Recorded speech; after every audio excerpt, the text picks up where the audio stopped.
राजस्थान प्रदेश युवक कांग्रेस की आज कार्यकारिणी की मीटिंग है और मुझे खुशी है कि मुझे आज आमंत्रित किया है हमारे प्रदेश अध्यक्ष युवक कांग्रेस के अभिमन्यु पूनिया जी, जो हाल ही में विधायक बनकर आए हैं। और यहाँ सब हमारे जो कार्यकारी अध्यक्ष हैं, पार्टी के पदाधिकारीगण हैं और हमारे नवनिर्वाचित विधायक जो बाई इलेक्शन जीत कर आए हैं, रूबी कुन्नर साहब, हम सब यहाँ एकत्रित हुए हैं। जैसा आप जानते हैं कि अब लोकसभा के चुनाव बहुत नज़दीक है और 14 तारीख से राहुल गांधी जी की भारत जोड़ो न्याय यात्रा चालू हो रही है और युवक कांग्रेस को भी जिम्मेदारी दी है राज्य के अलग अलग क्षेत्रों में काम करने की। 15 लोकसभा क्षेत्र युवक कांग्रेस को स्पेशली फोकस करने के लिए दिया है। मुझे खुशी है कि बहुत जल्द ही पूनिया जी ने अपने साथियों को बुलाया है। यहाँ चर्चा करेंगे कि आने वाले कुछ हफ्तों के अंदर किस रणनीति को लेकर युवक कांग्रेस के साथी हम सब मिलकर एक नई दिशा दें पार्टी के अभियान को।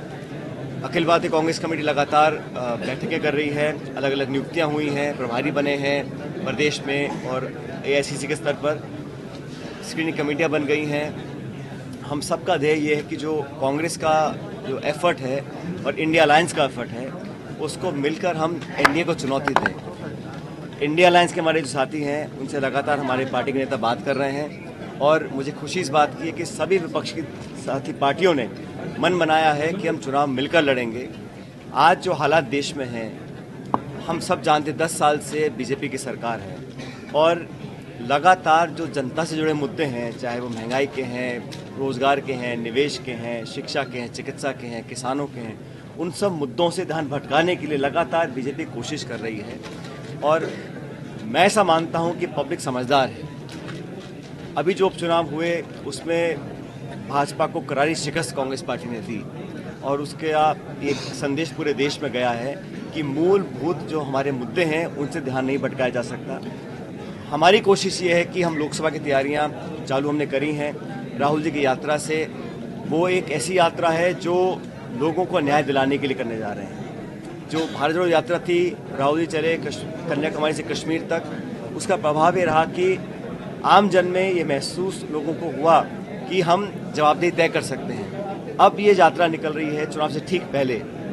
ये पॉलिटिकल यात्रा नहीं है, लेकिन समाज का वो तबका जो वंचित है, जो पिछड़ा है, जो न्याय को झेल रहा है, जो आखिरी पंक्ति में खड़ा है, उन लोगों की आवाज़ उठाने के लिए इस यात्रा को निकाला जा रहा है। मणिपुर से शुरू होगी 14 तारीख को, हम सब उसमें शामिल होंगे और अलग अलग राज्यों में काम बांट दिए गए हैं।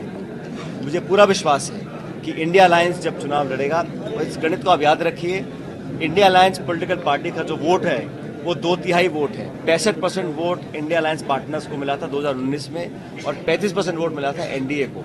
तो जब सब लोग इकट्ठे आएंगे, एक नया अभियान चालू होगा, जॉइंट रैलीज होंगी, जॉइंट प्रोग्राम्स होंगे और उसी दिशा में जो युवक कांग्रेस को जिम्मेदारी दी है उसको हम लोग उनकी मदद करने के लिए आज यहाँ पर आए हैं। और मुझे खुशी है कि अध्यक्ष जी ने, इनके सभी साथियों ने, पूरे प्रदेश के नेताओं को यहाँ बुलाया है और जो फोकस तैयारी करनी है उस पर हम काम कर रहे हैं। बीजेपी के पास अब मुद्दा कोई बचा नहीं है। बीजेपी ने मान लिया है लोकसभा चुनावों के अंदर बहुत से सांसदों को चुनाव लड़ाए विधायक बना दिया है, तो वहाँ पर भी तब्दीली लेकर आएंगे। हम लोग भी अपना सर्वे करवा रहे हैं और जैसा आपने पहले सवाल पूछा था, हमेशा से हम लोग चाहते हैं कि नौजवानों को मौका मिले।